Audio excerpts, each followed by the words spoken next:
디버메이의 토요 미스테리, 지금 바로 시작해볼게. 2016년 9월 10일, 미국 캔자스티 경찰서에 신고 전화 한 통이 걸려왔어. 중년 여성이 걱정 가득한 목소리로 자기 딸이 실종된 것 같다고 하는 거야. 실종된 여성은 21살이던 제시카 루니언스. 사실 제시카의 실종 신고는 이번이 처음이 아니었어. 하루 전인 9일 오후 10시에도 신고가 접수됐는데 제시카가 사라지던 날에 남자친구랑 같이 있었거든? 그래서 경찰은 그냥 남친이랑 놀다가 그냥 좀 늦는 거 아닌가 하면서 대수롭지 않게 넘어갔던 거야. 근데 이틀이 지나도 연락은 없었었고 결국 걱정스러운 마음에 두 번째 신고 전화를 엄마가 하게 됐던 거지. 그제서야 실종 수사가 시작되긴 하는데 이미 이틀이나 지난 상황이야. 골든타임이 지나도 한참 지난 거지. 자, 어쨌든 제시카가 사라지기 전에 행적을 살펴보자.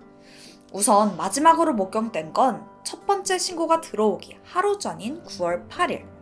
그날 하우스 파티에 남자친구랑 같이 갔었다고 해. 친구들이랑 술도 마시고 게임도 하고 즐거운 시간 보냈었고. 그러다가 한 11시 반쯤 남자친구랑 자기 차 타고 파티장을 떠나는 모습을 마지막으로 제시카의 행적이 묘연해진 거지. 그럼 끝까지 같이 있던 남자친구는 뭔가를 더 알지 않을까? 그 남자친구의 이름은 카일 유스트.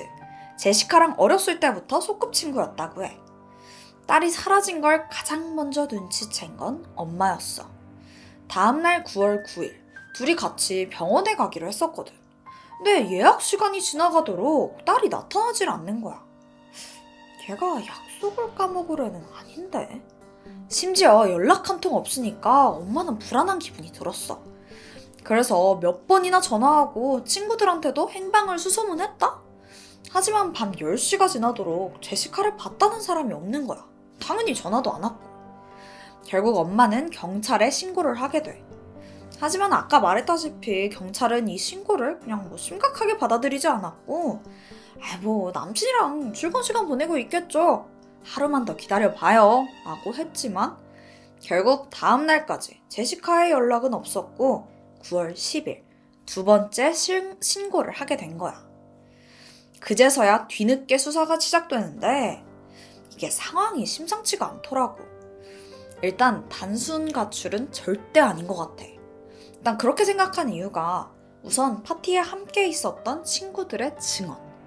친구들이 뭐라고 했냐면 제시카가 사라지는 그 당일에 남자친구 카일이랑 다퉜다고 하더라고. 근데 이게 그냥 티격태격 정도가 아니라 언성이 엄청 높아질 정도로 크게 싸웠다는 거지. 일단 둘이 싸우게 된 이유는 이거야. 카일이 파티 때 좀 신났는지 술을 엄청 많이 마셨어. 그러더니 잔뜩 취해서 제시카한테 엄청 질투하고 막 집착하고 그랬다는 거야. 근데 그게 도를 지나칠 정도였었고. 근데 파티라는 게 뭐야? 다 같이 친구들이랑 어울리고 막 그런 것이잖아. 근데 이 다른 친구들이랑 왜 노냐면서 왜 이렇게 가볍게 행동하냐? 막 이렇게 모욕적인 말을 쏟아내고 공격적으로 행동했었대. 카일이 그렇게 행패 부리니까 제시카가 자기 남친 데리고 막 나가려고 했어. 내 친구들은 조금 걱정했었지. 지금 카일이 난폭해 보이는데 둘만 나가면 좀 위험한 상황이 생길 것 같았던 거야. 제시카는 남자친구가 그냥 술에 좀 취해서 그러는 거라면서 친구들 다 안심시키고 남자친구 카일 데리고 파티장을 나갔었대. 자, 이 상황에서 어쨌든 카일이 그녀랑 마지막까지 있던 사람이잖아. 실종과 관련이 없다고 해도 마지막 행적은 알 수도 있고. 그리고 바로 이때 제시카의 차가 발견돼. 불에 탄 채로 길가에 버려져 있더라고. 남자친구랑 같이 차 타고 파티장 나섰었잖아. 근데 그 차가 불탄 채 발견됐다? 제시카는 사라졌고. 완전 남자친구 의심할 만한 상황이잖아.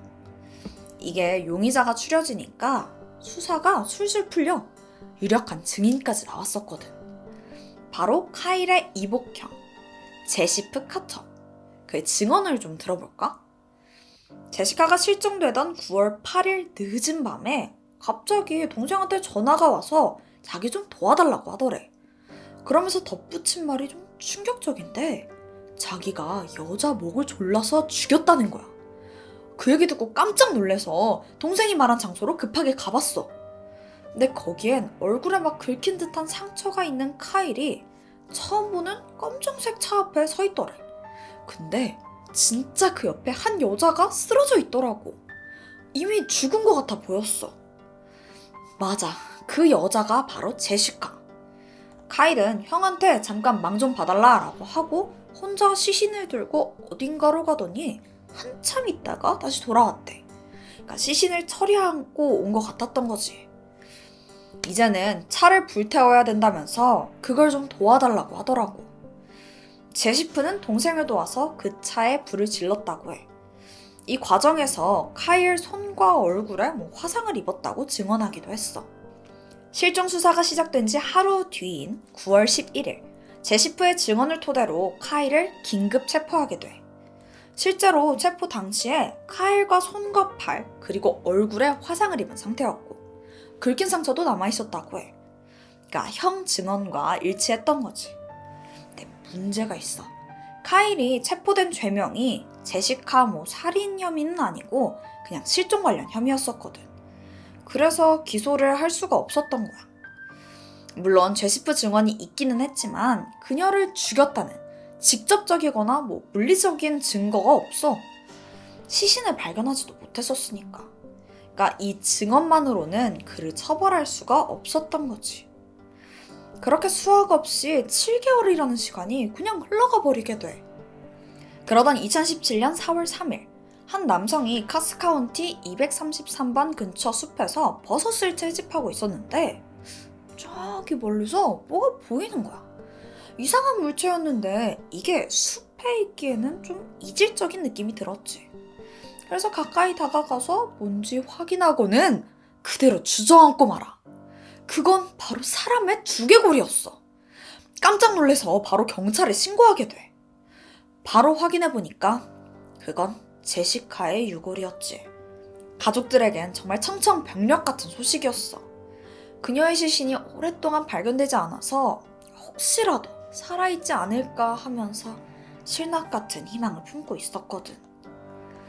경찰들은 분주해졌지. 제시카의 시신의 나머지 부분 찾아야 되잖아.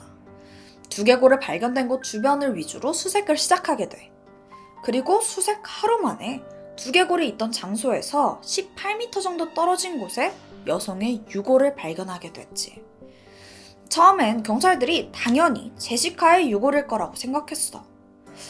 근데 이게 좀 이상해. 그 시신을 하나하나 꺼낼수록 부패된 상태가 좀 다른 거야. 그러니까 처음 발견된 제시카의 두개골보다 훨씬 오래된 것 같은 그런 느낌?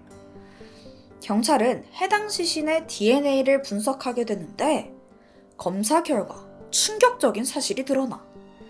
이 유골의 주인은 제시카가 아니야. 그녀는 바로 10년 전 실종됐던 카라 코페츠키. 대체 이 사람이 누구길래 제시카랑 같이 그 시신으로 발견될 걸까? 카라는 17살 고등학생 때 사라졌어. 공부도 잘했고 부모님 부담 덜어드리려고 시내 치킨집에서 아르바이트를 할 정도로 굉장히 성실하고 착한 학생이었지.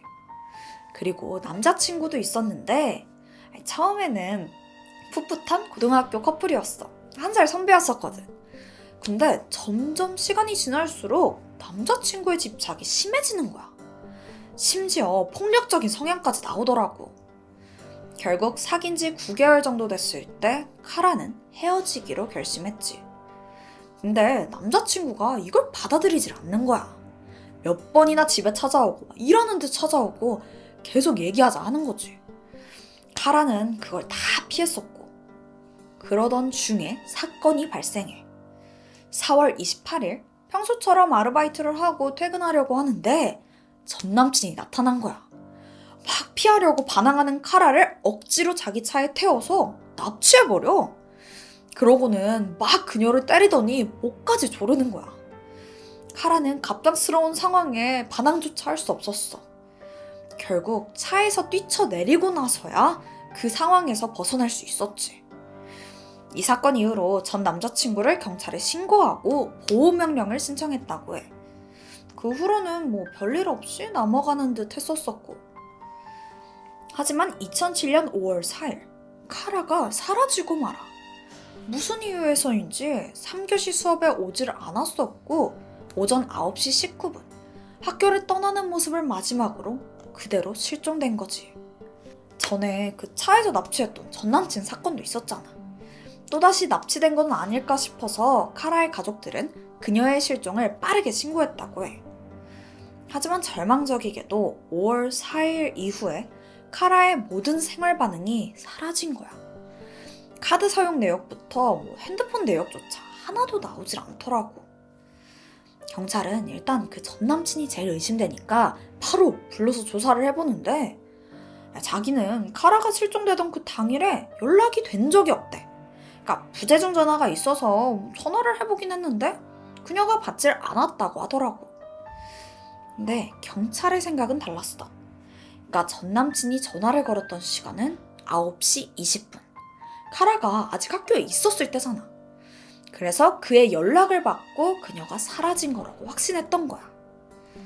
경찰들의 계속된 신문에도 그는 아무 관련이 없대. 자기는 모른다는 거지. 그래서 거짓말 테스트를 했다? 근데 결과는 통과. 심지어 실종 당일 알리바이까지 확인됐어.